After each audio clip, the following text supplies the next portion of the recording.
What's up guys, this is SkyTech Freak and today we're going to be doing a Pro Controller comparison for the Nintendo Switch 2. So if you've recently picked up a Switch 2 or you're planning on picking one up before the price increase fully comes into effect and you're wondering what the right companion controller for you is, this is the video for you.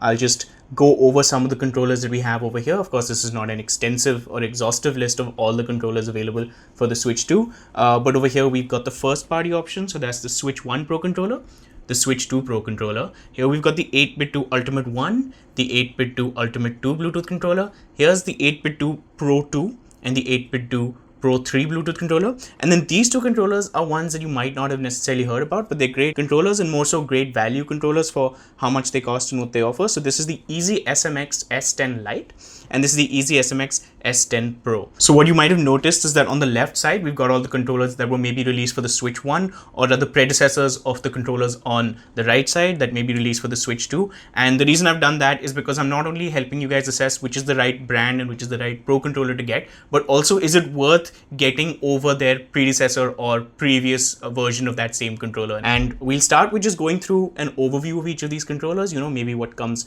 in the box, what they look like, the design and hand feel. So let's kick things off with the two first party options that Nintendo offers themselves. So you'll see here on the left is the Nintendo Switch 1 Pro controller, and this is of course the Smash Bros limited edition version of that, but of course everything I tell you about this controller applies to all versions.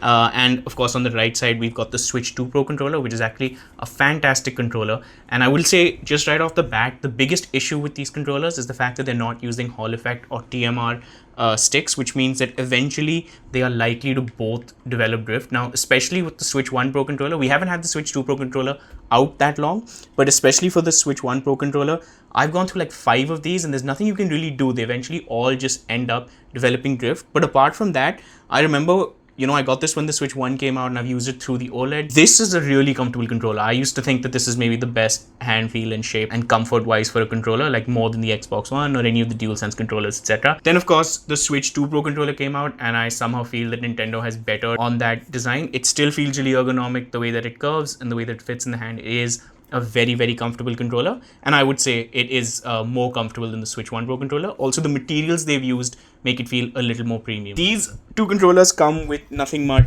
except the box. So basically, I can show you. You get a box like this.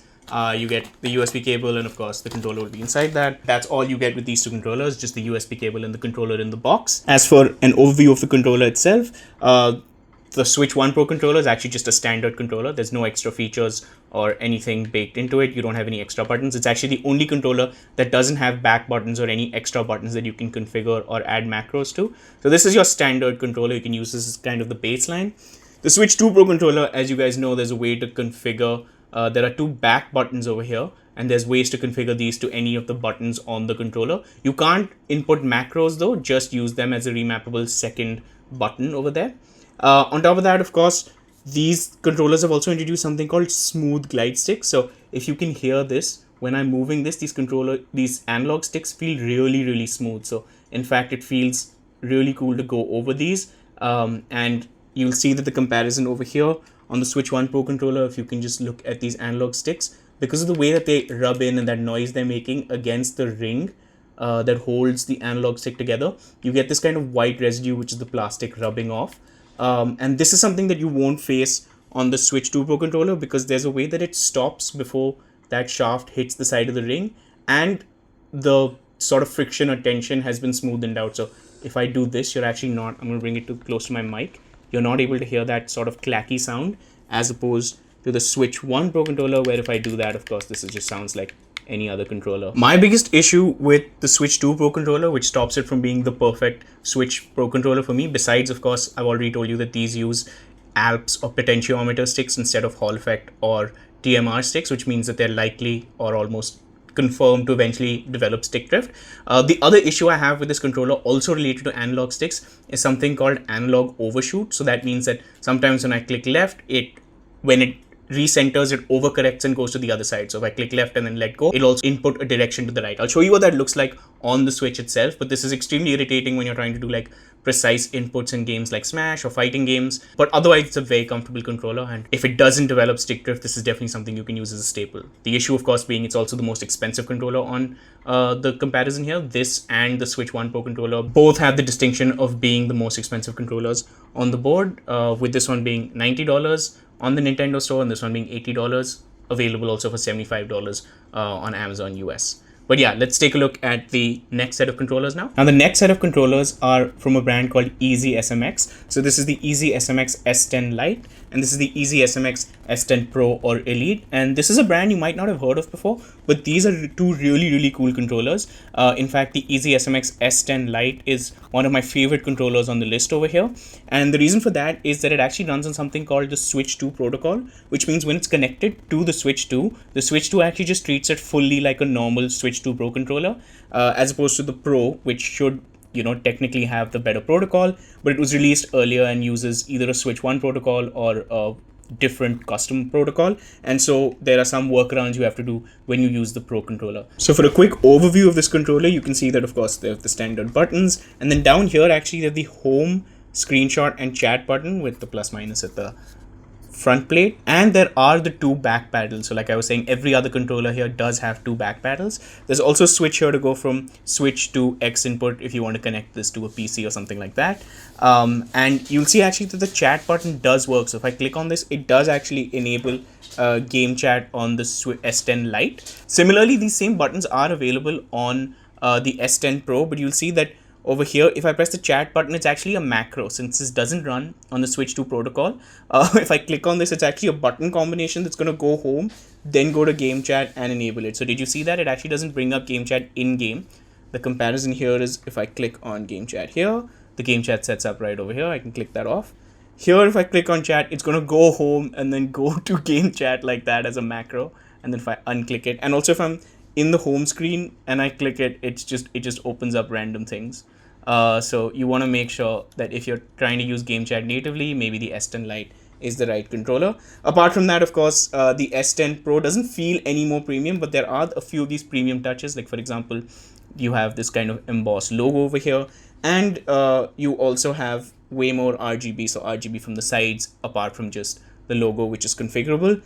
Something interesting about this is that while the S10 Lite doesn't really come with any extras, so the S10 Lite comes in a box like this, just the cable and the controller. The S10 Pro does come with a bunch of cool accessories, including an alternate faceplate. So I'm going to show you what that looks like. So there's a box like this that comes with the controller, and you'll see over here that this faceplate is removable, and then you can basically replace it with a faceplate that is plain or standard. So I'm going to add that one here, and you can see things like that. And then you also get a bunch of stickers that you can sort of paste underneath this to like customize the controller yourself. This is all not available on the S10 Lite. Now, what's interesting is that these faceplates are actually removable, and they're compatible across these two controllers, but the S10 Lite doesn't come with any replacement or alternate faceplates. But of course, if you've got the S10 Pro or you've got any other stickers, you can sort of paste them under this and then use the standard faceplate that comes with it. These connect magnetically, so you'll see there's magnets over here that help you sort of just install these in.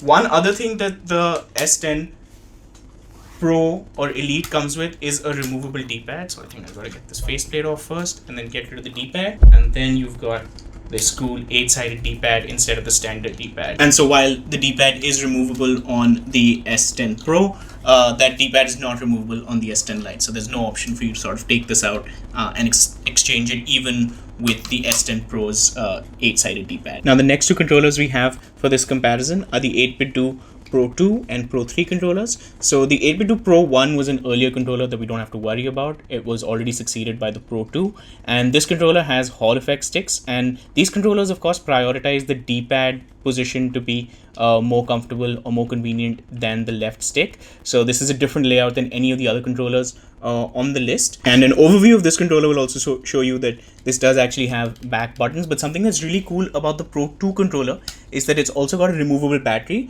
and this is replaceable with a AA set of batteries. So in case your battery goes bad or you want to replace it on the fly, it's not an option with any of the other controllers. They all have the battery kind of baked in, but this one you can kind of just pop the cover and switch it with AA batteries whenever you want. And I think that's really cool. Of course, this does have the back buttons, and it is maybe the most compatible with a couple of different consoles. You'll see how it also has switch mode, X input, direct input, and Android mode to switch into. So yeah, the Pro 2 is actually really popular controller.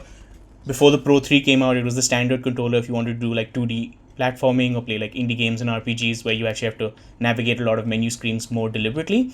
And so yeah, I mean, stuff like Pokemon and all is really fun to play using a controller like this. Then they released the Pro 3 Pro controller, the 8Bitdo Pro 3 controller, and this has not only just the back buttons, but it also introduces a second set of macro buttons. So you have 4 programmable buttons that you can use over here. It also allows something called trigger stop. So if you don't like long presses on your triggers, you can actually switch this over here, and then these become short clicky triggers instead of the long depressed triggers. And while the Pro 2 controller kind of also is one of those controllers that just comes with the USB cable in the box, the Pro 3 controller actually comes with a lot of extras. So let's quickly go over what all of those are. Now, with a lot of 8Bitdo controllers, you actually do get this kind of like charging dock. So you can connect the charging dock to a USB cable and then have your controller sit directly on it. A benefit of connecting your USB cable to your dock is that this controller also comes with a 2.4 megahertz dongle, and this dongle can actually just sit in the dock. So if you connect this to a wire to your USB-C, if you connect this with a USB-C wire to your controller, you're also getting directly that 2.4 gigahertz connection without sort of having to plug that into a secondary USB port. Now, all this is of course not something that comes with the Pro 2 controller. This is all exclusive to the Pro 3 controller, but we're not yet done with all the stuff that you can do with the Pro 3 controller. So this one also, you can move to X input and you can use that dongle for X input. But one of the really cool features of this is that you can also replace or sort of remove the face buttons and change around their orientation, or change them with these 4 colored buttons that come with the controller themselves. And you can also actually change out the thumbsticks. So you get these like yellow funky thumbsticks that aren't really practical to use, but they're cool to look at.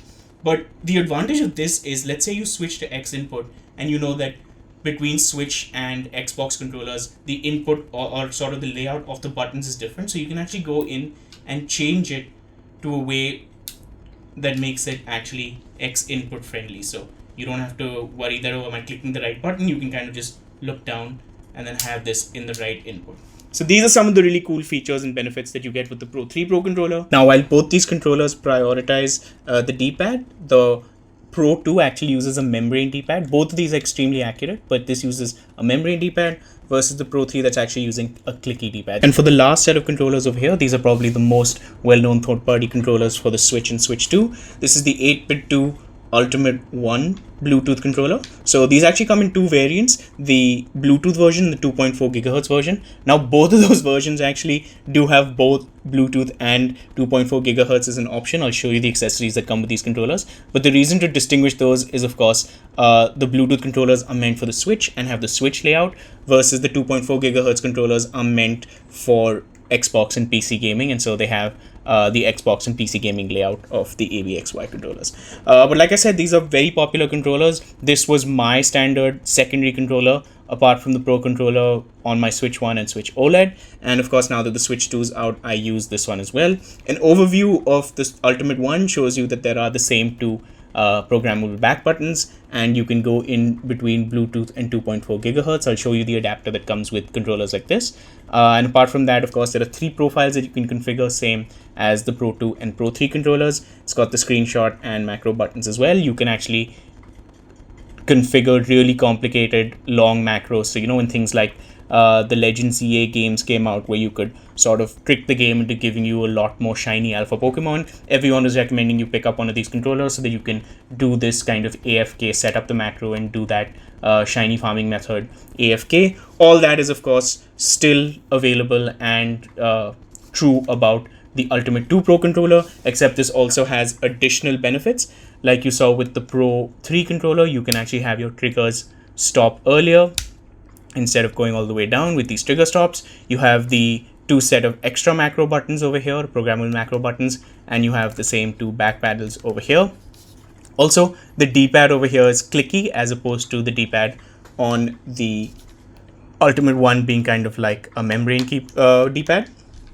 And yeah, that's most of the differences here. There's an extra button here, but that's mostly so that you can configure stuff like the RGB ring and macros, etc. on the fly instead of having to go into the software. But of course, all 4 of the 8Bitdo controllers actually have a very dedicated software. It's a very extensive software that allows you to configure minute things about these controllers. You can have up to 4 profiles on each of these 4 controllers. One other benefit over here is, like I was showing you, this is something that is true about the 8Bitdo as well as the Pro 1 controller, is that when the sticks rub against the rings, you can see that there's that kind of white plastic residue that starts to rub off.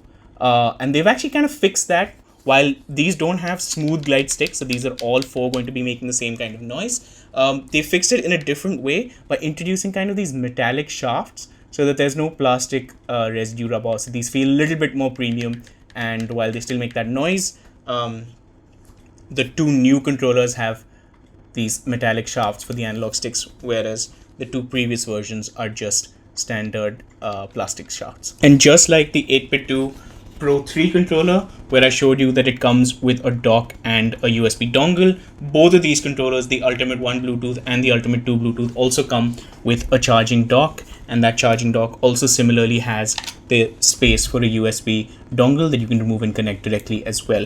The difference between the docks on the 8Bitdo Ultimate 1 and Ultimate 2 is that the dongle on the Ultimate 1 is a USB dongle versus the dongle on the Ultimate 2 is Type-C, similar to the Pro 3. So the Pro 3 also has a Type-C dongle, so does the Ultimate 2, but the Ultimate 1 has a normal USB-A dongle, and the docks are actually not cross-compatible. So if you've got the Ultimate 2, or if you've already got the Ultimate 1 and are considering on picking up the Ultimate 2 and saying that, you know, I'll just use the same dock, they're actually not cross-compatible. The pins don't line up, the controllers don't sit that well. But of course, the Ultimate 1 does come with its own dock and USB dongle. Now that we've gone over the overview, what I'm going to do is kind of just bring up a few categories that I think are important to go over with these controllers. And I'm just going to talk about what I think is the best and go down the line as to why I think these other controllers aren't as good as the ones that I would recommend for that particular category.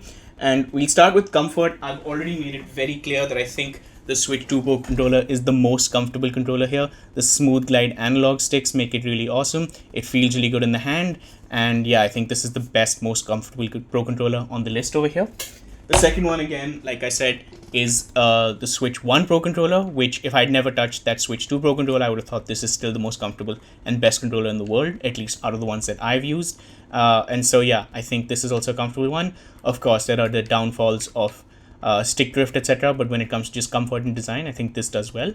Pitfall here is, of course, there's no additional controller buttons to customize macros or any extra customizability. You kind of just have what you have here as a standard controller.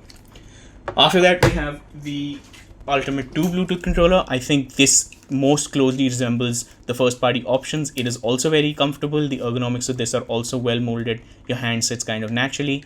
And yeah, this is a comfortable controller. It's also got all these extra features that I was saying the Switch 1 Pro controller doesn't have, like extra buttons, customizability, and of course this one has cool RGB, which if you don't like, you can turn off, but if you do like, that's a cool option for you to have. Then just because it's identical in terms of hand shape and feel, we have the Ultimate 1 Pro, the 8Bitdo Ultimate 1 controller. Nothing much more to say about that, but yeah, just as comfortable. And then of course we've got the 8Bitdo Pro 3 and Pro 2 controllers. So these are of course, the only reason the 8Bitdo Pro 3 is above the Pro 2 is because of the extra buttons and kind of the additional comfort of choosing how you'd like your triggers to be, whether you like them as trigger stops or fully depressed triggers. But yeah, this is the next comfortable one. If you're prioritizing a D-pad input, then this is going to be the controller you want to prioritize. Next, of course, the Pro 2, like I already mentioned, same hand feel, etc. Few less features, but doesn't make it any less comfortable. And then lastly, and this is the biggest, I think, pitfall of the EasySMX controllers, is that these are not necessarily comfortable or ergonomic controllers. I do feel that they have kind of like a wide base over here, which makes it difficult to hit both the D-pad and the analog sticks at the same time. This is the S10 Lite, which I would put above the S10 Pro, only because this one is the only other controller that has smooth glide analog sticks. So they saw what the Switch 2 Pro controller is capable of, and they've done that over here. So if you can see, while doing this, you're not actually able to hear that clacky noise that you hear with other controllers. I'll do this with the Pro, and you can hear that, or I can even do this with any other controller over here. For example, the Switch 1 Pro controller, and you hearing that kind of analog movement similar with the 8Bitdo Ultimate 2. It's making all that noise, but this is the only other controller like the Switch 2 Pro controller that has smooth glide sticks, and when I do this, it's not making that noise. And so just for that reason, I think this edges out the S10 Pro, but it is still not comfortable. For example, reaching triggers and using the buttons, face buttons, and other parts of the controller at the same time.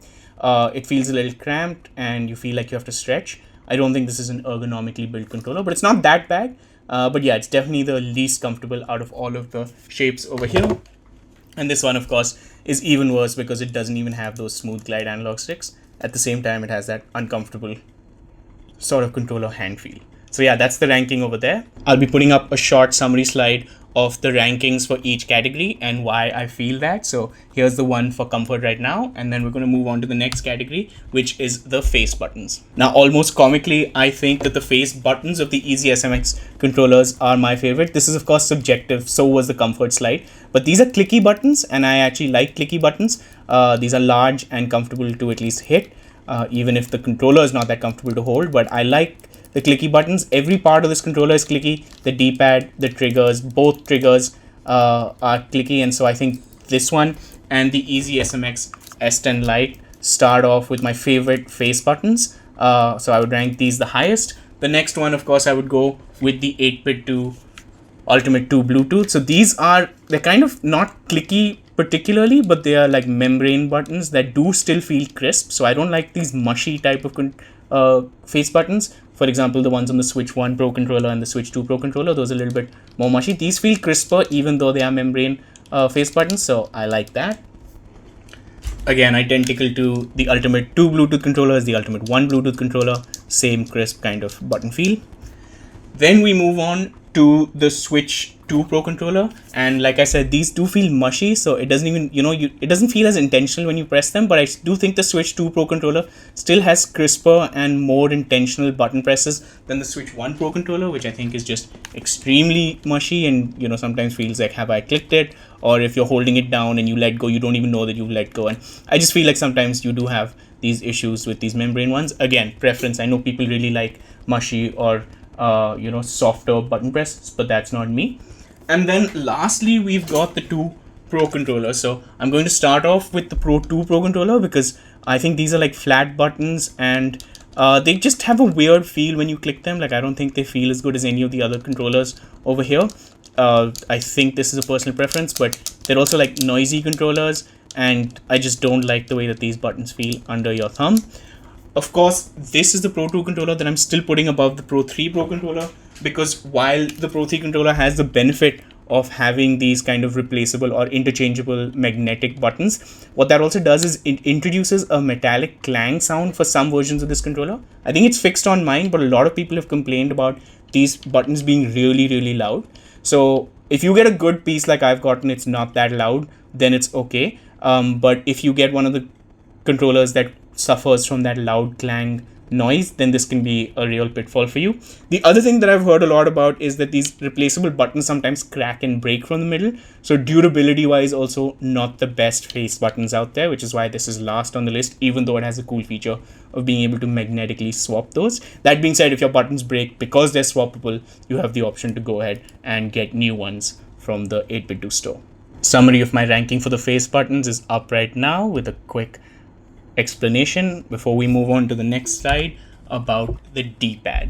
Now, unsurprisingly, of course, if D-pad is your priority, you have to get the 8Bitdo Pro 3. It has a clicky, super accurate D-pad, and this is something that's true across all the 8Bitdo controllers. Their D-pads are really accurate, and they're known well for, replicating the original Nintendo D-pad. And if you really want to use a controller where D-pad is your primary focus, you have to get the Pro 3, because not only is it accurate and prioritized or placed well, it's also clicky. The next best controller I would say for the D-pad then is the 8Bitdo Ultimate 2, because it also has, so you might not want a controller that prioritizes the position of the D-pad, but you still use it very often. And then if you want a controller that's still accurate on the D-pad, this will be the next one. Again, this is a clicky accurate D-pad, as opposed to the next two controllers, which are going to be membrane D-pads. But yeah, this is the reason this is second, clicky accurate and not placed to prioritize the D-pad, but you can still use it easily. Then we've got the Pro 2, which again, back to that dual shock, dual sense PlayStation layout. But this time your D-pad is membrane, still very accurate. You're not going to be doing any misinputs using this if you're precise. But yeah, this is the next best D-pad on the list, followed by the Ultimate 1. Again, membrane D-pad, but all of the things said about the previous D-pads stand true. Like the Ultimate 2, this position might be better for more general games where you don't want to prioritize using the D-pad, but you still have to use it accurately, and so this is a good place to have it there. Starting the second half of this list, of course, is the EasySMX S10 Pro. The only reason this is above the Lite is because you actually have that removable D-pad. So if I wanted to sort of get rid of this and use an 8-sided D-pad, I have that option. But of course, I like using the 4-sided D-pad and then just clicking between these buttons if I want to get a diagonal input. But you can go ahead and prioritize that. But yeah, again, clicky D-pad, not necessarily the most accurate, but it's not inaccurate. I haven't had any misinputs necessarily using this kind of a D-pad. The one after this in the rankings has to then be the S10 Lite. This one is actually not a clicky D-pad, it's a membrane D-pad. So if you can hear this on the S10 Pro, this is a clicky D-pad as opposed to the membrane D-pad over here, which is also not removable. So that's the reason it is lower than the S10 Pro. But it still feels good. Again, no misinputs, pretty accurate, nothing to complain about, just not as cool or flashy as the ones above it. And then we come to Nintendo's first party offerings, and we know for a fact that the Pro controllers both have largely inaccurate D-pads. Now the one on the Switch 2 Pro controller is largely improved. It's not as bad as the complaints you would hear on the Switch 1 Pro controller, so diagonal inputs sometimes aren't as messy. But yeah, the Switch 2 Pro controller doesn't have a necessarily accurate D-pad, and you will make mistakes with it. But of course, not nearly as bad as the notoriously inaccurate Switch Pro Controller 1 D-pad, which I think they just messed up the membrane and the settings where and the positioning of the button, where you would just try to hit an input and a completely different input would happen. You'd hit left and it's going diagonally down. Slight kind of pressure changes on these things would register as random inputs, and it would just become this like inaccurate or unusable D-pad. A lot of complaints on this on the internet, and I felt them too. So this is definitely the worst controller if you're trying to use the D-pad often or accurately. Summary of the D-pad rankings up now before we go to the next part of the video about the triggers. Now, when it comes to the triggers on these controllers, there's a clear winner for me. It's the 8Bitdo Ultimate 2 Bluetooth controller. And the reason for that is that it's got an extra button next to the trigger. So this is a programmable macro. The R1 and R2 buttons are actually clicky, so I like that versus the membrane buttons. And especially the triggers, specifically with the trigger stop, you're able to choose whether you want a short actuation which is clicky or a long actuation for something like maybe driving games, etc. So when you're in FPS, you can kind of go into short trigger mode, and then when you're playing a driving game where you want to use the full range of these Hall effect triggers, then you can sort of go and move them to a larger depress. And that's why I think that for triggers, this is the best Pro controller. Coming up second, of course, because the features are largely the same, is the Pro 3 controller. So you can see over here, same 2 extra buttons. But here the L1 and R1 are not clicky, they're membrane buttons. And the trigger stops over here. If you do allow the full range, these are shorter, like they don't depress as far, of course, because of the shape of the controller, etc. So in full range, they're shorter than the ultimate Bluetooth controllers. So when you have them as clicky, then they are nice and clicky. But when you have them depressed entirely. You maybe don't get as deep triggers as you would like, which is the reason why it's second, but still fantastic triggers on this controller. Then we will move on to number 3, where of course you have the Ultimate One Bluetooth controller, where you don't have the option for trigger stops, but these are still configurable in the 8Bitdo software, so you can actually decide at what point the trigger actuates. So these are like Hall effect triggers where you can choose which part of it or what angle and what strength or pressure sensitivity it triggers at. And so that's really cool to have that kind of customization on this controller, which makes it number 3. You have the same customization on our 4th best controller, which is the Pro 2. Again, the reason why this comes after the Ultimate One Bluetooth controller is because the full range of the D-pad of the trigger over here isn't as much as the Ultimate One, but apart from that, here also you can go ahead and configure in the software when these triggers start activating, at what pressure point or what sensitivity level you want these triggers to activate. And then we're going to go to the SMX S10 Pro. So now these are all just clicky triggers. You know, this doesn't go down at all. You don't have a large range of motion. This is just a button that you click, and it's an extremely clicky trigger. Same thing for the L1, R1 and R2, L2 buttons. I like clicky triggers, so this is not a problem for me. But of course, if you want to play a game where you want to sort of hold or have some kind of range in which that trigger has to be pressed, this is not going to be the controller for you for those games. Next, of course, only because it's identical to the Pro, is the S10 Lite, so no difference here. Clicky triggers all around, short actuation, and no option to change that. And then, of course, we've got the Switch 2 Pro controller, and the only reason this is under the S10, the EasySMX controllers, is because I like clicky triggers, but again, short actuation here, no real range, but these are membrane triggers. And even though they're membrane triggers, they feel a little crisper than the last controller on this list, which is the Switch 1 Pro controller. So short range, membrane triggers.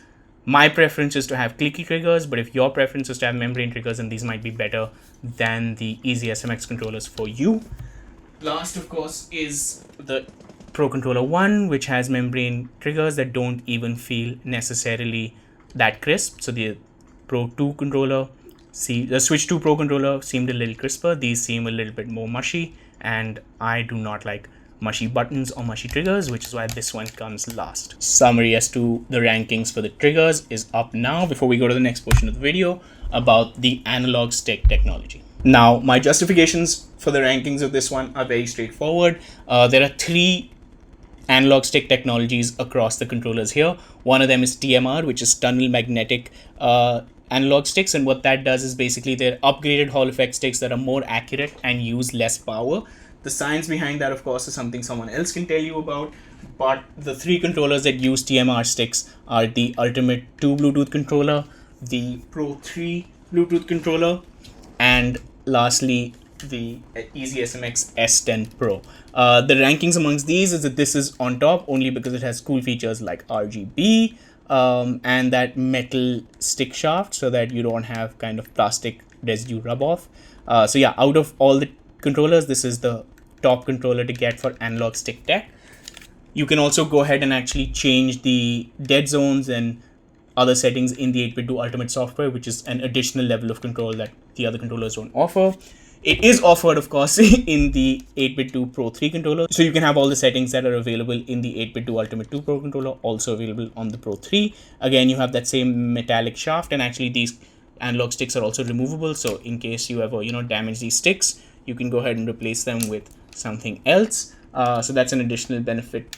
The reason this is second is because the analog stick isn't prioritized on the left, and secondly, no RGB. But apart from that, these are the second best analog sticks out of all the controllers here. The third one with TMR technology is, of course, our EasySMX S10. This uses TMR technology, but no smooth glide or no other fancy features like a metallic shaft. It still uses a plastic shaft, and so this is why, even though it uses the best, most advanced tech for analog sticks, it's third out of all the controllers that use this tech. Now, after TMR, the next best technology that you have is Hall effect. This is the first technology that didn't allow your controllers to drift necessarily, and it popularized having non-stick drift controllers. And the best controller for these Hall effect controllers is, I would say, the EasySMX S10 Lite, because while it also has Hall effect sticks, it also includes the smooth glide feature, which is the only other controller except the Nintendo Switch 2 Pro controller with this smooth glide, kind of really smooth feeling sticks that don't make like that annoying analog stick sound. So out of all the Hall effect controllers, this is my favorite Hall effect controller analog stick. Next, we've got the Ultimate 1 Bluetooth controller. Again, Hall effect. All the stuff I said about the 8Bitdo Ultimate 2 Pro controller is mostly right, except for the fact that, no RGB and metallic residue rub off and it doesn't feel as smooth, etc. But otherwise, Hall effect sticks work well. Can go ahead and configure this stuff in the 8Bitdo Ultimate software. So a lot of customization, and that's why this comes in at number 5. Again, similar to that, in number 6, we have the Pro 2 controller, analog stick not prioritized, which is why it comes under the Ultimate 1. Again, plastic stick shaft, so there is plastic residue rub off, but can control dead zones and stuff like that in the Ultimate software, and so that makes it a very customizable and good controller for analog stick. Lastly, we have, and I hate to put this here because the analog sticks feel really good on the Switch 2 Pro controller because of that smooth glide feature, but it uses Alps technology, and I can't in good conscience put that any higher, only because it is the most sort of inclined analog stick tech to develop stick drift.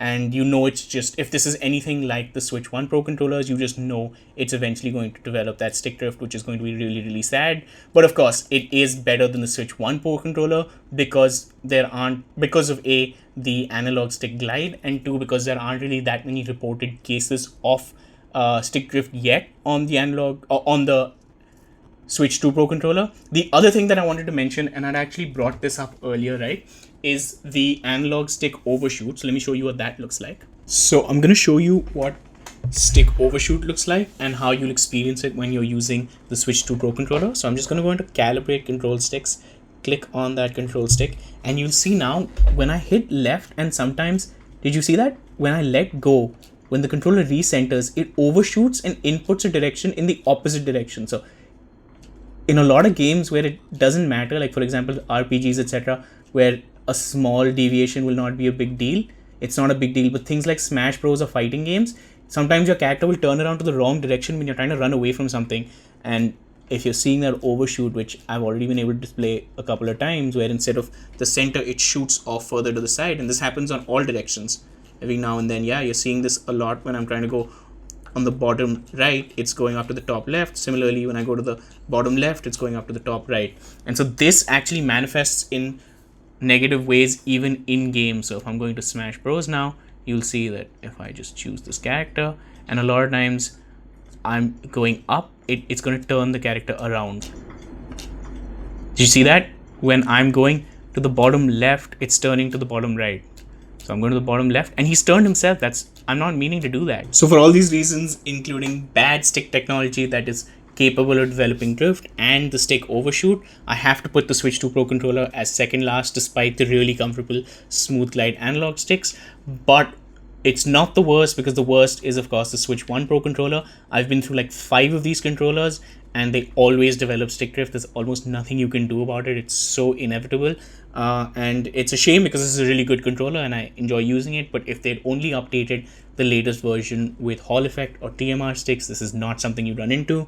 And apart from just developing stick drift, the other downfall, of course, is this like plastic residue that rubs off onto your analog stick. It's not such a big deal, but this also doesn't have smooth glide analog sticks, and it develops drift. So this one can't be anywhere higher up than last place. Although this one, I will say, above the Switch 2 Pro controller, has never sort of experienced any overshoot. But what's worse than overshoot is just normal drift, where even when you're not pressing anything, it's going the wrong way or moving your character without you asking. And so that's much worse than overshoot, and which is why I have to make this the worst in terms of analog stick tech. Now the next ranking is for rumble and motion controls, and you might be wondering why I've combine these two together. But for a lot of these controllers, the rumble and motion control kind of work in conjunction. For example, in a lot of games, the controller wants you to feel a certain kind of feeling, and they mix that with motion controls and rumble together. And for the rankings of this, it's very, very easy to rank the number 1 controller. It's a Switch 2 Pro controller. It's got HD Rumble 2. and it also has 9-axis motion control. So while largely all the rest of the controllers have 6-axis motion control, this has a more accurate 9-axis motion control along with HD Rumble 2, and it just feels the best. The rumbles or vibration is crisp. The motion controlling is also very good, although I don't think there's much of a difference between 9-axis and 6-axis motion controls in that sense, and I don't use motion controls that much. But yeah, this is number one in both regards. The second best controller here is going to be the Switch 1 Pro controller, because apart from HD Rumble 2, the next best thing is HD Rumble 1, and this one has that, and it's got 6-axis motion control like the other controllers. But yeah, HD Rumble 1 also still just feels way better than anything the other controllers have in terms of rumble or vibration. I think it's a patented tech, so it's not even like other controllers can necessarily copy it, and these are the only two controllers with any kind of HD rumble. Third best controller out of these is then going to be the Ultimate 2 Bluetooth controller, because while it doesn't have HD rumble, this is the most tolerable or best feeling vibration or rumble from the rest of the controllers. The reason for that is, of course, that the hand shape and feel and the rumble still feels more crisp and not as erratic or jagged as the rumble from some of these other controllers. Again, 6-axis motion control, not 9-axis motion control, but that's something that I don't think makes a big difference. Of course, if that matters to you, then you know which one to get, which is the Switch 2 Pro controller.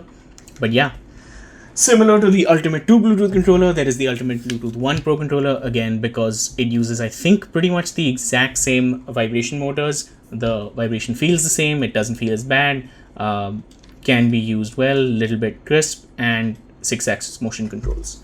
Next one on the list is the Pro 3 Bluetooth controller. Again, I think all the 8Bitdo controllers use the same kind of vibration motor, but because of the shape of this one, I think the vibration feels a little bit worse. It's not such a large volume body where the vibration can sort of reverberate a little bit better, and so it feels a little bit more sharp to the touch.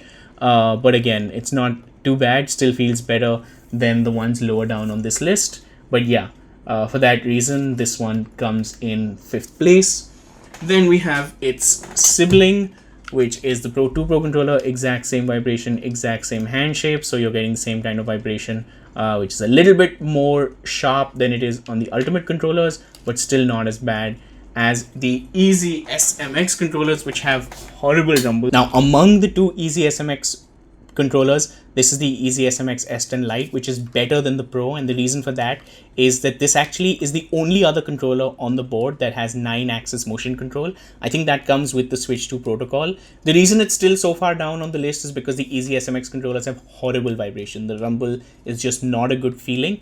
There is a button combo you can use to turn down the vibration intensity on this or to turn it completely off, and that works for both the Switch and the X input for PC. But yeah, the 9-axis motion control is nice, and the ability to turn down the intensity of the vibrations on Switch is the reason why the S10 Lite is above the Pro. The Pro has the same bad vibration motor, but for whatever reason, you're actually not able to turn down the intensity of the vibration using the button combo that you can on the S10 Lite. This again must be the Switch 2 protocol. But yeah, you can't turn down vibration intensity like you can on the S10 Lite, and this also only has 6-axis motion control instead of 9-axis motion control like the S10 Lite. So in a lot of ways, this Pro controller is worse than the S10 Lite. But yeah, the vibration is bad, it feels uncomfortable, it is not a good time, and you can't turn down the intensity. You can only kind of completely turn it off. Otherwise, you have to go in-game and change that intensity slider for whichever game supported. So that's the reason why the EasySMX controllers are last, and the S10 Pro is worse than the S10 Lite in this category and in many other categories. Next, moving on to macros and back paddles. The best controller over here, because it has the most number of buttons to configure using its software, where you can also, kind of configure complicated multi-button input macros, is the 8Bitdo Ultimate 2 Bluetooth controller. So 2 configurable macro buttons on next to the triggers, then 2 back paddles, all of which you can have 4 different profiles for. And yeah, this is just an extremely cool controller. You can configure these to do anything, including stick inputs, button inputs, and everything like that straight from the software itself. So you don't have to mess around by doing button inputs on the fly and not knowing if you registered it correctly. Although that's also an option. You can also just save it on the controller itself without having to go into the software.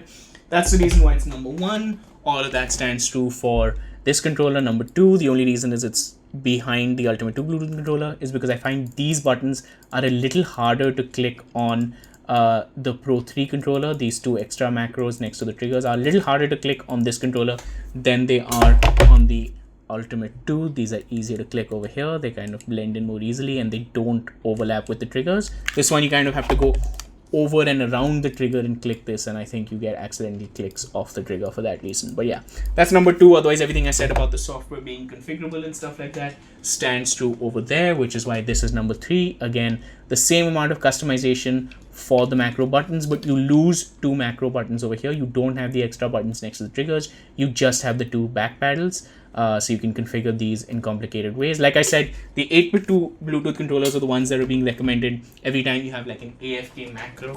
For example, when the Legend ZA had that shiny alpha hunting exploit and you wanted to just do that AFK, everyone would be like, get an 8Bitdo Bluetooth controller, and then you could find a guide on how to enable that macro and turbo online and just set up your device to do that. So now we've got the 8Bitdo Pro 2 controller. Again, everything I said about that being true. Again, you lose the 2 extra trigger configurable macro buttons, but you've got the ones at the back and you can configure them however you like across multiple different profiles, which is why these all are largely similar. But of course, the Ultimate 2 and Pro 3 both have 2 extra buttons, which is why they come up higher. And then the Ultimate 1 and the Pro 2 have only the back paddles. Now we also come to the next best controller, which is going to be the EasySMX S10 Pro. Now here again, you can configure not as extensive and as complicated button macros as you can with the Ultimate or any of the Bluetooth controllers, only because you have to do this on the fly. There's no software for this. You have to sort of save the button combo on the controller, click the right buttons and then let go. And you're not able to speed up or slow down how quickly that button combination happens. That's something you can do on the 8Bitdo, where you can choose the interval between each input in your macro. You can't do this with the EasySMX S10 Pro, but you can still have a multi-button macro input to save on these, which is why it comes above the Switch 2 Pro controller and the EasySMX S10 Lite, right? Let's look at the only 2 controllers that have native support within the Switch 2 itself for configuring these back buttons. So that's going to be the Switch 2 Pro controller and the EasySMX S10 Lite, both of which get treated like a Switch 2 Pro controller from the software itself and allows you to remap these back buttons exactly how you want to for each game individually in the Switch 2. I'm going to show you what that looks like in a second. So here's what it looks like to remap the back paddles on these 2 controllers in the Switch 2 itself. You can press home, you can hold home, and you can go down and it says, customize GLGR buttons. You can click on one of them and basically press the button you want to assign. So I've clicked on Y, and now when I'm pressing the back button, I'm having Donkey Kong just kind of go wild and punch stuff. And this is also possible similarly if I use the EasySMX S10 Lite. It's the only controller that allows this besides the Pro 2 controller because of the Switch 2 protocol. Here I'm going to go, let's have GR be the X button. And so now when I click on this button, this guy is just punching upwards for whatever reason. And this is of course software specific. So of course, if you save that for Donkey Kong Bonanza, that doesn't mean that this is always going to be mapped to the X button. For a different software like Smash, you can have a different button like your special button, etc. And that helps a lot, I think, when you're trying to do like wave bounces and stuff, to have an easy way to press the special button or B reverses and stuff like that. But of course, the reason these are still so low is because these back paddles are only configurable to a single button. You can't have macros configured to them, and even that single button cannot include any directional input. So you can't have an analog stick. Like for example, in Smash, if you have this be the tilt stick and you want to just do front tilt or back tilt, so you can do aerials more easily, or even just have your tilt stick activate, you can't input a directional stick input. You can only have sort of buttons that are on the controller be configured to these, and it's a single button at a time, no macros, which is why then the Switch 2 Pro controller comes in at number 6 place, because I also feel that the back buttons are more comfortable and easy to press on the Switch 2 Pro controller, even though they function exactly like the S10 Lite. So then you have the Switch 2 Pro controller at 6th place, the EasySMX S10 Lite at 7th place. Although a lot of people will prioritize or prefer having the convenience of being able to do this on the switch 2 itself, and they might feel that, you know, these back buttons or paddles are more convenient than having to set up macros or figure it out on another software. And I respect that, but of course, functionality wise, these are lacking compared to all the 8BitDo controllers before this. And then last, you have the Switch 1 Pro controller that just doesn't have any way to configure extra buttons or macros. This is just your box standard controller, nothing extra going on here, which is why it comes in at last place. And here's the sheet with the comparison for you guys to check out. Now we're going to check out one of the favorite parts of my video, which is the convenience factor of which of these controllers can specifically wake the Switch 2 up from sleep. So the one that comes number one over here is actually the EasySMX S10 Lite, even above the Switch 2 Pro controller.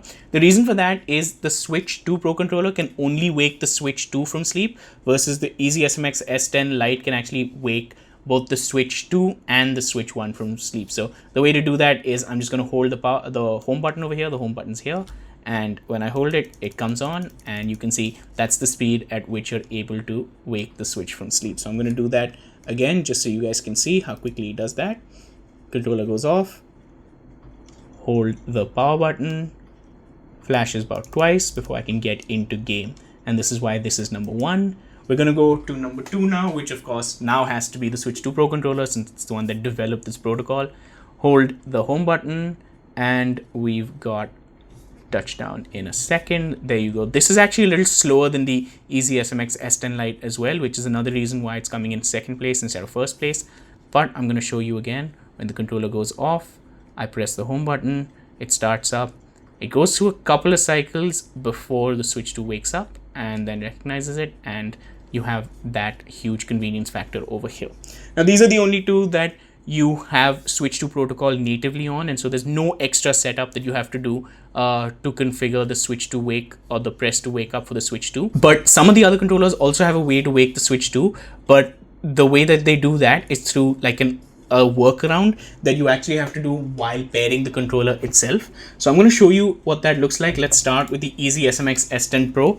Now, functionally, to turn it on or to wake the Switch from sleep, it looks the same way as you have to do it on the S10 Lite. So I hold the power button, it flashes a couple of times, and then the Switch 2 does turn on. As you can see, it also took a little bit longer with this controller than it takes with the Easy S10 Lite, but I'm going to go back to sleep and show you guys again. Press and hold the home button. A couple of seconds or few moments later, it's already back, and takes a little longer, but you are able to do it with this. Now, the workaround that I was talking about, and this applies to the three controllers that I'm going to talk about next, is that while pairing it, you actually have to sort of do this thing where you open up the controllers, and when you're pairing it, first pair the controller. So I'm going to hit home, I'm going to pair the controller.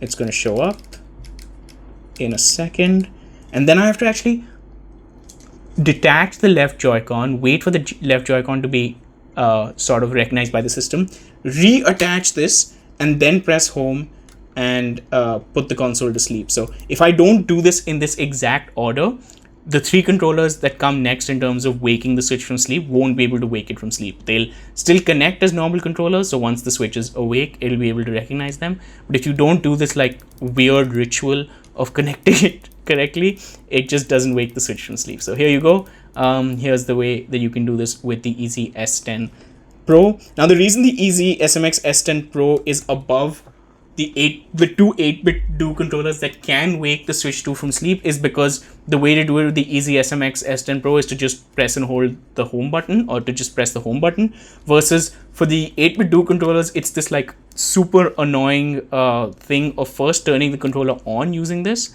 then activating the gyroscope by shaking the controller. So then we've got this going, and then it basically wakes the Switch 2 up and then connects. So as you can see, there's a couple of different buttons you have to press before you can get the Switch 2 to wake up. So again, let's try that again. Turn the controller on and then shake it. It should turn on the Switch 2, and then it has connected. And what I was saying is that, let's say I turn on the controller, but I don't shake the controller, it will just not wake the Switch 2 up, because you need to activate the gyroscope, the motion controls over there, for the Switch 2 to wake up. And as you can see, this is what you're able to do. Now, one thing that's worth mentioning is that I already told you that when you hit the button to turn the controller on, then shake it, the Switch 2 is going to wake up, right? and that is how it works. But if you've got your controller actually sitting on the dock that it comes with, you actually don't have to go through the first step of turning the controller on, because as soon as it sort of detects that it's off the charging station, that controller sort of comes on its own. So right now it's on. I'm gonna hit that off, it's come off, and now if I shake it without having to sort of press the turn on the controller button, it still works. So I'm gonna show you that one more time. Sleep mode, controller goes off, controller's put on the charging dock. You can see from the light that it is charging over there. I pick it off, it comes on its own, and then I just have to give the controller a shake. So that does reduce the friction just a little bit, but I think it's still more annoying than having to just press the home button and turning the controller on. This whole shake thing seems unnecessary. Now, all of this is true about the 8Bitdo Pro 3 controller as well. I'm actually not going to like display how it goes on because it's the exact same process as the 8Bitdo Ultimate 2. But yeah, it's also possible to wake the Switch 2 up with a shake feature on the 8Bitdo Pro 3. Now for the remaining controllers on this list, while none of them can wake the Switch 2 up at all, I still have a ranking for them because the Switch 1 Pro controller, at least just by simply pressing the home button, can still wake the Switch 1 up from sleep, and so I think that still counts for something. Similarly, the Ultimate 1 Bluetooth controller can wake the Switch 1 up by turning on the controller or taking it off the dock and then shaking it using that same like shake to wake gyroscope activation to wake up the Switch 1, which is more annoying than pressing the home button, but it is still a feature that can wake the Switch 1 up, and which is why the controller that comes last on this list is the Pro 2, the 8Bitdo Pro 2, because there's no way for it to wake either the Switch 1 or the Switch 2 up from sleep, whether by shaking or by pressing a button, and that's the way that this list pans out. Here's a summary. The last individual section of comparison I have over here before we go into the conclusion is going to be console support. So besides the Switch 2, what all consoles do these controllers support? And the winner over here is actually the Pro 2 Pro controller, because it allows you not only to connect to the Switch, but also to Android and also PC or any other controller through Bluetooth through direct input or X input. Now those are two different technologies, and it also allows you to sort of replace your batteries easily. So I think this is the best if you want to use it across multiple different consoles or devices. Like for example, I have used this to game on my Android. I've used this to also game on my Macintosh when I was using an emulator for Switch to play Luminescent Platinum, which is a ROM hack of BDSP. This is a really good controller for going ahead and connecting to multiple consoles. This has the most compatibility out of everything on the list. The next best controller for compatibility is going to be the 8Bitdo Ultimate 2 Bluetooth controller, because you also have the option to either use Bluetooth to connect to the Switch or any other device, or also use that 2.4 gigahertz to use it as an X input device and connect it however you like to a PC or another console that supports X input. In third place, we've got the Pro 3 Pro controller. So you can see over here that here we have the option to connect it to Switch or to any other sort of device using Bluetooth for direct input. So this supports both direct input and X input, except direct input is only through Bluetooth and X input is through the 2.4 gigahertz. So that's the reason why it's below the Ultimate 2 Bluetooth controller, even though it has direct input, which the Ultimate 2 Bluetooth controller doesn't have. The fact that there is a little bit of a confusing distinction on your Bluetooth and your Switch. You can also connect the dongle to the Switch for a faster, more stable 2.4 gigahertz connection. So you can either have this controller connect to your Switch via Bluetooth or via 2.4 gigahertz, and that's also true about the Ultimate controller. So that's the reason this is number 3 in terms of console compatibility. Moving on to the next one, which is the Ultimate 1 Bluetooth controller. Very similar to the Ultimate 2 Bluetooth controller, where you've got Bluetooth or 2.4 gigahertz. When you're on Bluetooth, it's going to be Switch input. When you're on 2.4 gigahertz, it's actually going to be X input, and the buttons here are going to change to the Xbox layout in terms of input detection.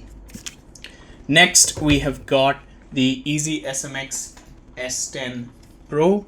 Here again, you can go between Switch input and X input. Operates the same way the Ultimate 1 Bluetooth controller operates, where when you go into X input, the A becomes B, and the B becomes A, and the X becomes Y, and the Y becomes X, like an Xbox controller. So it'll detect those inputs accordingly. But yeah, you can also connect this to the PC. So a lot of these controllers now, they're expensive controllers. You don't want to just use them for your Switch. You do a little bit of PC gaming or you want to use that, all of these controllers that also have X input are a good way to have a secondary use for these controllers, which is why the next one, identical to the EasySMX S10 Pro, also has switch input and X input. Again, can be used on your PC using X input or your Switch, and it'll change the detection of your face buttons to the Xbox layout when it's connected in the X input mode. Lastly, we have the only two controllers that don't have an X input mode at all. We've got the Switch 1 Pro controller. This one, of course, you can't actually change it in anything else, but you can connect it to your PC via Bluetooth, and Steam and a lot of other games actually detect and support the Switch Pro controller. So there is compatibility. You can use this on a PC and you can use this on a couple of other Bluetooth compatible devices, and there is device support for this. So this can still be used as a viable gamepad even though it doesn't have X input. So yeah, this is still not absolutely zero in terms of cross compatibility. The other thing about this is it works on both the Switch 2 and the Switch 1. All controllers above this have worked on both the Switch 2 and the Switch 1, but our last controller, which is the least cross compatible and only restricted to your Switch 2, is the Switch 2 Pro controller. So not only does this not work on the Switch 1, which is a big shame because I don't know what new additions they've added to this that make it impossible for you to use on the Switch 1. I know that there's a different Bluetooth protocol that's not supported on the Switch 1, but I mean, they didn't have to do that, I guess. Maybe they did. But also when you connect this to the PC, the compatibility is not there. You're not able to use this in games. Games don't recognize it. And it's like this alien controller concept that no one really gets. Of course, Windows and drivers, etc. will get better. So eventually you'll be able to connect this ideally to the PC to play with as well. But right now, if you pick this up, know that you're restricted to playing this only on the Switch 2, as opposed to all the other controllers where you'll also be able to play on the Switch 1 and on your PC using X input.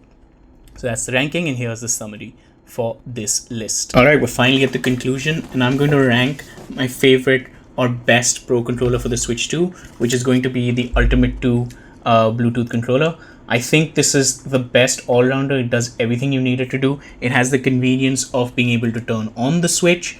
It has the added benefit of you being able to configure macros and stuff at the back. Extra buttons next to the triggers. You have the option to sort of shorten your triggers or make them long. And I just think that this is able to do everything that you'd ever want from a Pro controller, not to mention the longevity of having TMR joystick. So it's also got the best analog stick technology. It's also got that premium metal shaft so that it's not going to rub off or create any plastic residue on the sticks. I just feel like, it's also got this like sexy charging dock stand that comes with it. You can connect this to your PC and charge it. You can use this as an Xbox controller, as a Switch 2 Pro controller, and everyone is always recommending, if you've got to use turbo functions or macros, go ahead and get an 8Bitdo controller, because the Ultimate V2 software, which works on this controller and the Pro 3 controller, is just the most intuitive and best way to get the most out of your controller. Now, when it comes to pricing, this is a little bit expensive. It's $70 officially on the 8Bitdo store and through official resellers on Amazon US. And in India, it is officially available, but for 10,000 rupees, so 9,999 rupees. That makes it more expensive in India than the Switch 2 Pro controller also. But I do think that if you look at it from a longevity perspective, spending that little bit extra to get the 8Bitdo Pro controller, the 8Bitdo Ultimate 2 Pro controller, is actually more beneficial, even if it is a little bit more expensive in India as opposed to the US where it is cheaper. This is number one. Now, moving from a more expensive controller to something that's extremely cheap and affordable is I think my favorite controller on this list in terms of price to performance, which has to be the EasySMX S10 Lite. It comes in these cool colors. It's got the only other controller here with the smooth glide analog sticks. Easy switch to wake by just pressing the home button. This is not something that's as easy or intuitive on any other controller except the Switch 2 Pro controller. It's got nice clicky buttons. I think all around, I like that clicky feel. You're able to configure these buttons directly in software using the Switch 2.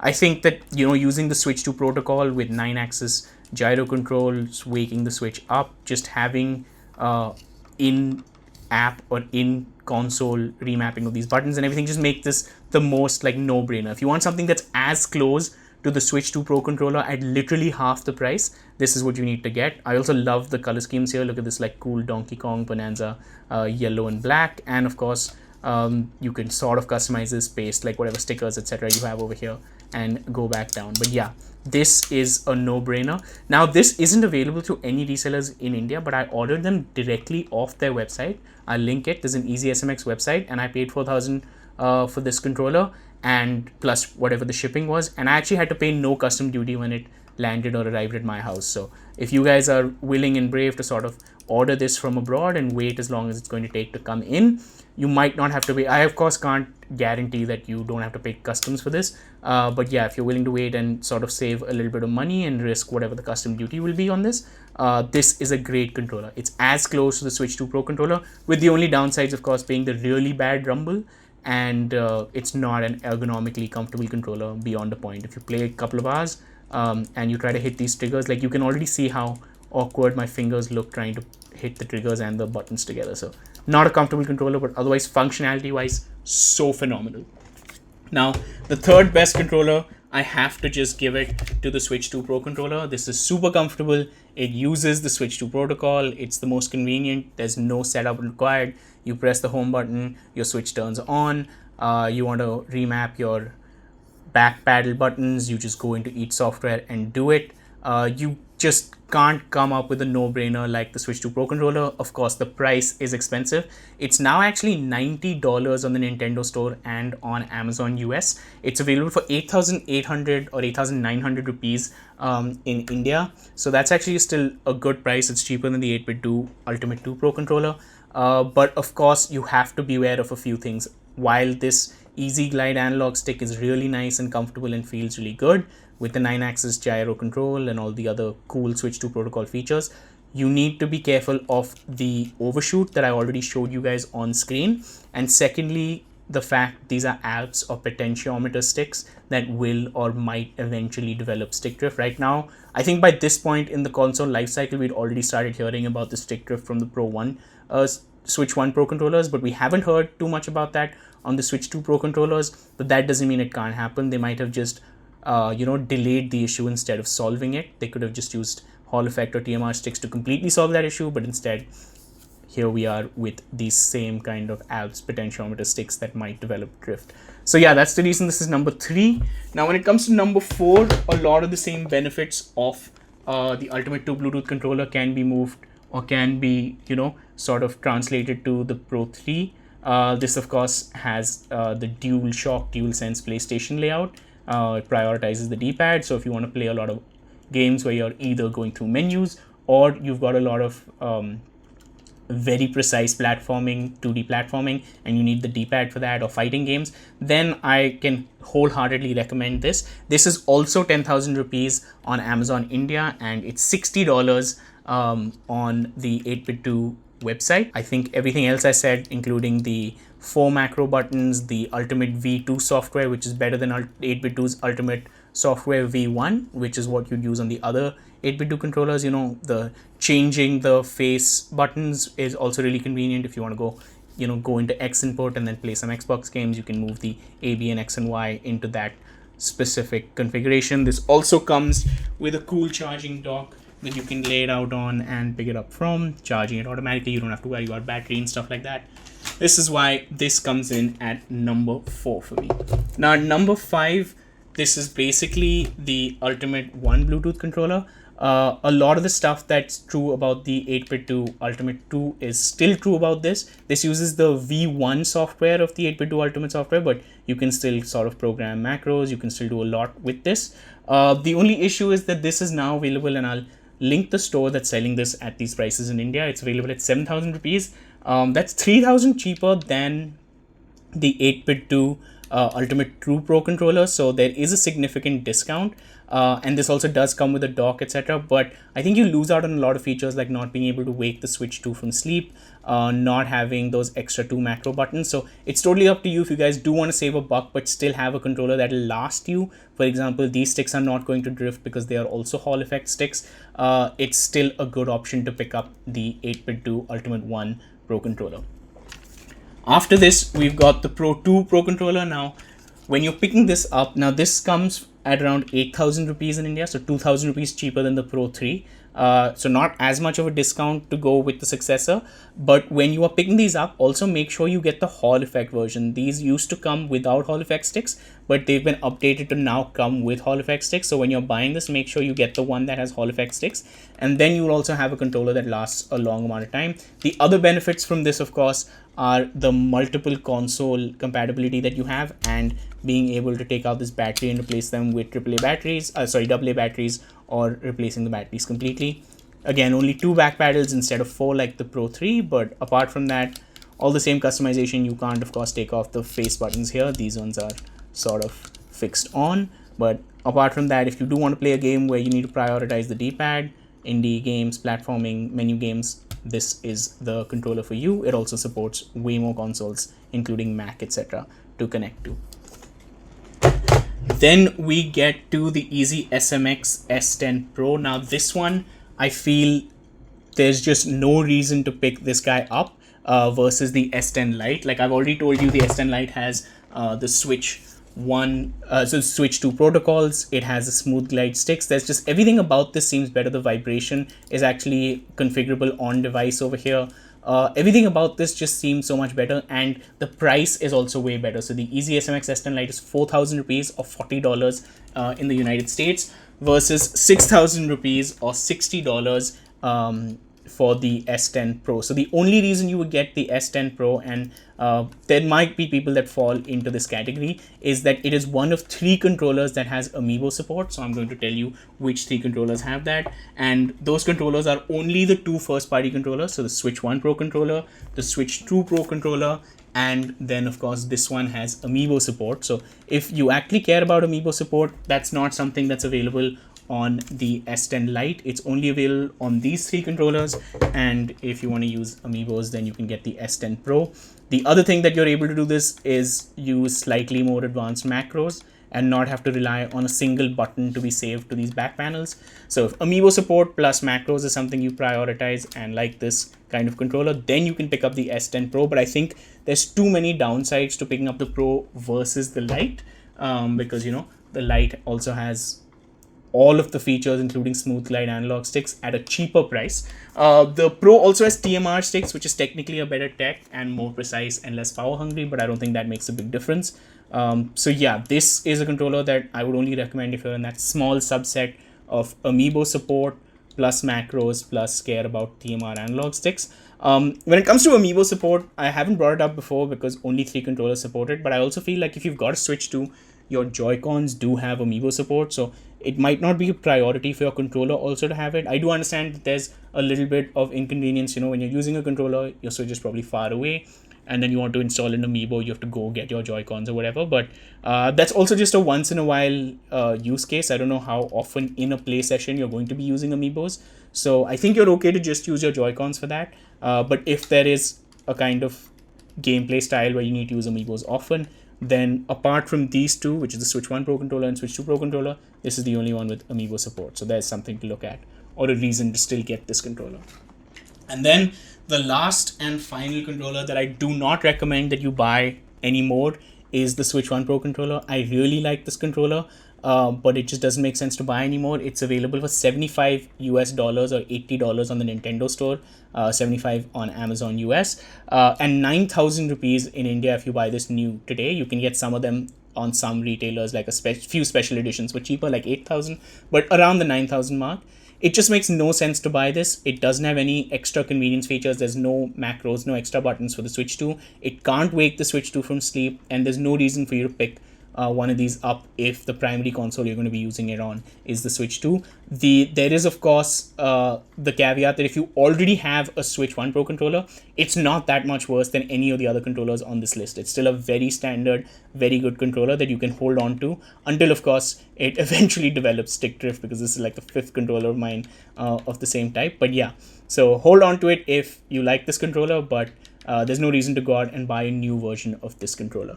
Now, I do have 2 special mentions that I wanted to bring in. All controllers over here you've seen basically, except for the S10 Lite, which is 4,000 rupees. All of these controllers are 6,000 rupees or above. So these are pretty expensive controllers. And again, this is a this is a video about pro controllers, which is why those are that expensive. But here is something that I recommend that's easily available on Amazon India for Switch controllers. These are the Switch 2 Ultimate 2C Bluetooth controllers by 8Bitdo. These have a lot of the features that the Ultimate 1 Bluetooth controller have. They have 2 extra macro buttons. They're not in the back. They're closer to the triggers that we saw them. And they don't wake the Switch 2 from sleep. But everything else about these controllers is so good. And they're only 4,000 rupees, and they arrive next day using Prime delivery on Amazon. So if you actually just want cheaper controllers, like a second set of controllers or something like that, pick up the Ultimate 2C Bluetooth controller. Everything I've said about most of the Ultimate controllers in this channel is true, which is why this is a really good budget option for you. Guys, I'm not like a big channel that gets these controllers sent to. You've already seen how expensive each of these controllers are. I've spent almost as much as buying a second Switch 2 on these controllers. So please like and subscribe. I hope that this was a helpful video to you guys. I really hope that if you guys have been considering buying a Switch 2 Pro controller, you now know which is the right one for you. But yeah, laying out all these controllers again, just so you guys have an idea of everything we've looked at. And that's all I have for now. Hope I've helped you make your decision. See you guys in the next one. SkyTech Freak out. Thank you.